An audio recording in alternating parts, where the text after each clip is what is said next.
Welcome back, Halo followers. Today we're going to talk about Campaign DLC. What? No, not really. But we got some cool experiences on Forge that I really do want to talk about and show some gameplay of, including this one, Inclemency. Really cool stuff, as well as this one recognizable map, Lone Wolf from Halo Reach. It's super fun. We also got some good news regarding Halo Infinite going up as the most 15th played Xbox game right now. So this is pretty interesting. You know, it's not that far ahead of other really big titles. I have to notice this. I mean, it's ahead of like Cyberpunk, Assassin's Creed Mirage, Gotham Knights. So it's not saying a whole lot, including Red Dead Redemption 2, which is what, like a 10-year-old game now, I think? I don't know. But anyway, it's still under all these big players like Destiny 2, which is actually pretty impressive. It's right under that. We also got GTA Online right behind that. So yeah, this is really good news. Season 5 has done some really good things. However, the store is added again. I do not know what is going on. As per usual with the store, we have this bundle, which looks like a cyberpunk cat thing going on. I mean, I'll admit it's cool. It looks Halloweenish, and I'm starting to be pretty convinced that 343 is making a lot of these weird, kind of ugly armors. The point is that they stand out, and people want to stand out, I think. At least that's what their marketing team probably is convinced by. So, yeah, ugly helmet available for $22, a part of this huge bundle. I really wish 343 would take into account, like, the first 3 months of ranting and basically just angry mobs, what they had to say when this game first came out. Because, you know, these items are still far too expensive for what we're actually getting. I mean, this bundle, I could see it being worth maybe $6. Hell, I'd buy it for $6. I mean, why not? The pumpkin spice, you know, has less items, as this person pointed out on Twitter. You have 11 items over here for 22, but 16 items over here for $16, you know. And so, I don't know, these bundles, they're never priced quite right. They're always kind of arbitrary, you know. It just, I don't know, feels weird. Season 5 is so thick with updates. I swear 343 just kind of forgot to mention some things. Like, we have the repair field coming later this season, as well as Firefight Classic, as well as Mythic and King of the Hill. But we also have Grunt API showing off this with the Season 5 update. Chasm received a new hidden playable area, Gauntlet, perfect for Husky Raid and Firefight. This area can be reached and edited with Forge. So in Forge mode, I think you could just clip through the map and go here yourself. This is really beautiful, really cool. I like that 343 is adding new spaces, old spaces from the campaign into multiplayer. And honestly, at some point, they probably could be adding like way larger areas. You know, we have the House of Reckoning map coming later this season, probably on November 14th is still our best guess of what is coming next. But anyway, this area Gauntlet looks really cool, and I think it would work pretty damn well for Husky Raid. That would be absolutely nuts. We also have the Arbiter and Chiefs voice actors, Keith David and Steve Downs, doing this cool little pose.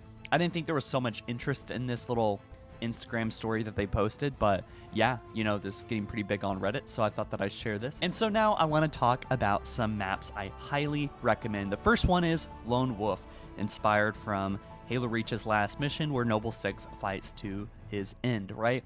And so this one was absolutely nuts. I think we were playing with too many players, or something was happening. I was getting a lot of packet loss, but the parts where the map was working well, I actually thought it was really fun. Hopefully, this was just my personal experience and my sometimes unreliable internet. But I really do recommend playing this one with a couple of friends.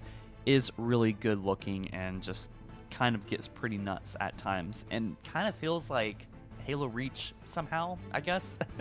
Really does bring back memories. There's Inclemency, which is a single player type experience, campaign quote DLC experience that you can play right now on Forge, right? Or, you know, custom games with your friends. And so you kind of navigate through this snowy level, which is, by the way, very refreshing, because, you know, the maps that we've gotten so far with Halo Infinite has just been kind of dull and the same. But now we're getting banished maps, as well as with AI, with, you know, snowy terrain and things like that. It looks great. Honestly, I'm really impressed by the level design here. I'm also impressed on how well the AI, you know, moved around and really kind of had me cornered sometimes. I mean, I was really trying here, and I kind of underestimated them. So really do love what Forge has become at this point. And, it's about a 15-minute experience. It was a little bit difficult for me, but that's probably because I didn't try too hard. But probably the best firefight map I've played so far is Star Wars Firefight. Definitely recommend it. You can find all the download links down in the description. This one just kind of had really great variety. It had vehicles, it had difficulty, it required some, amount of teamwork. And I don't know, it was just really fun to play this in such a recognizable space, being a Star Wars fan as well. I was playing this Backrooms map the other day, just found it on the customs browser. Thankfully, that finally worked, by the way, because that's been pissing me off. Can't load into like half my games, but I managed to get into this one, and I thought this was just a regular infection map, and then we just attracted like a horde of brute berserkers, and it was so fun. It makes me want to remake my Backrooms map into an AI survival experience with berserkers, because I love these guys so much. Now, personally, I'm working on an Escape the Banished Prison map. Basically, players start in this room, and the gates come down. I'll add that later. And then we have a Survivor Marine that just gets completely obliterated. But basically, you're going to be moving through these corridors for a while, and I'm really, really, really wanting it to be a lot of variety in this. So at some point, warthogs and vehicles, but also small corridors, fighting berserkers, and then suicide grunts and things like that. And then, I also want to aim for about that 15 to 25 minute gameplay mark. So I really want to reuse spaces as much as I can without it getting old, and still making, gradual progression through the map. So I'm really excited about this. But we also have Serasia showing off a new coating on the Mark V armor. Of course, the Mark V armor is coming on November 7th, but Black History Month is going to be in February. So these two together look freaking amazing. I am so excited to get my hands on this armor. It really does suck that 343 is selling this armor. I'm gonna guess probably for like $20 or $25 for the Mark V armor. I'm just gonna guess based on the hype. I mean, think about it. They sell this crap for $22. I mean, you don't think that they're gonna like go to, I mean, this might be $30. My bet is $25 though. I'm really hoping they sell it for like $1, but I'd instantly buy if it was $1, but come on.